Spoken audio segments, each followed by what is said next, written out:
first chapter is the 3 weeks in the dark. And when I say 3 weeks in the dark, people say, what? You spent 3 weeks in the dark? How did you do that? You absolute darkness. Did you eat? Did you sleep? And how did you do that? What do you do it? And how do you go to that experience? And what did you gain from that? So it's a lot of interesting thing when you are in the dark. Right? When the mind in the dark, physiology, physical body can be shifting. We shift our own rhythm to press our or to shift that paradigm to a different patterns that we used to do. So in this case, when we shift that pattern that we used to wake up during the day, go to bed at night, what if we have no light at all? What's happened to our physical body and mind?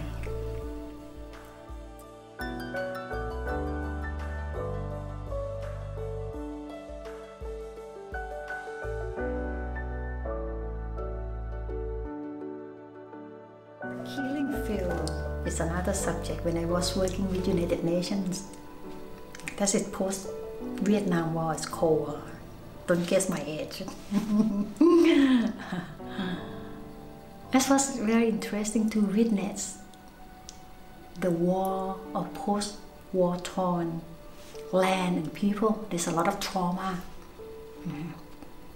So the war is not just like happening right when we look at, like it's the cycle, constructive of humanity, destructive and constructive in the cycle.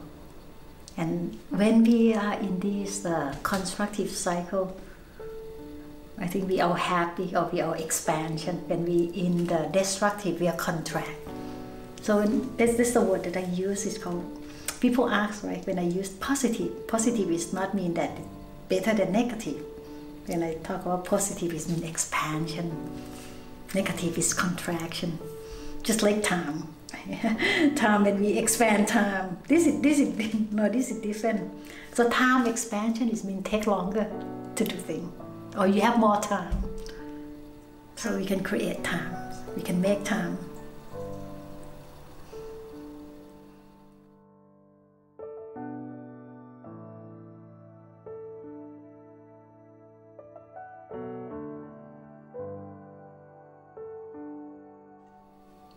The story is about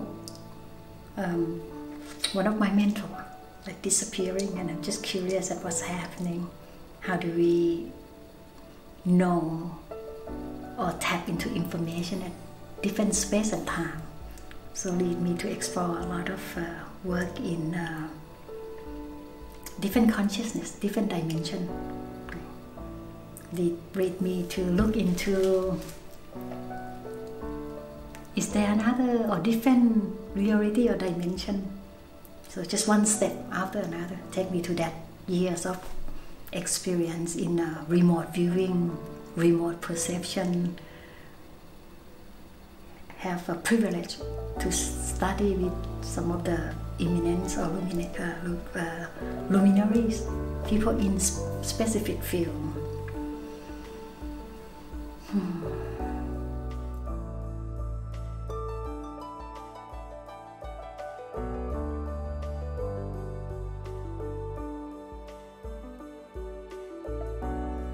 So from that step, I remember the trip to the Condor, to Machu Picchu, to the Andean shamans, and have a gift to study plant medicine ceremony.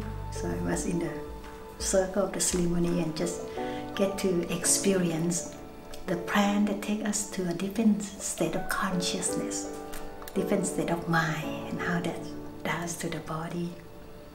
And from that, just take me to more journey, deeper and deeper, just keep exploring. I don't know anything about ayahuasca. We visit the Andean shaman and they say, oh, we have a gift, like they have a gift for us. Right? It's called a plant medicine ceremony. And at that time, I have no idea what is the word. It's like 20-some years ago. So we in the plant ceremony, and They say, "Oh, ayahuasca." I say, "Oh yeah, I'm in." I'm just learning what is that. What does that word mean at that moment of time? So I have a privilege to experience that, and just be in that ceremony. That moment is just very, for me, very interesting to see the group, to see each people, each one of us respond to it, react to it differently. From that, just activate or initiate my interest to explore further. So I'm just curious that if I don't understand, I just need to explore further. So I end up 10 years of exploring ayahuasca, to take a group and to help to study more and just to experience once a year. And most of the time I have good experience. I just feel like it's just detoxification and communicate with different information, different consciousness. Right? This, for me, is the consciousness. Is there many consciousness? Or consciousness is information, by how you access to that information in a different space and time. So for me, that mother why ayahuasca is to allow me to communicate with a different space and time. So that's lead me. That's one question that I receive a lot. Have you experienced it? I say, yes, it was a gift in 2005, and then just make me curious to explore more on that.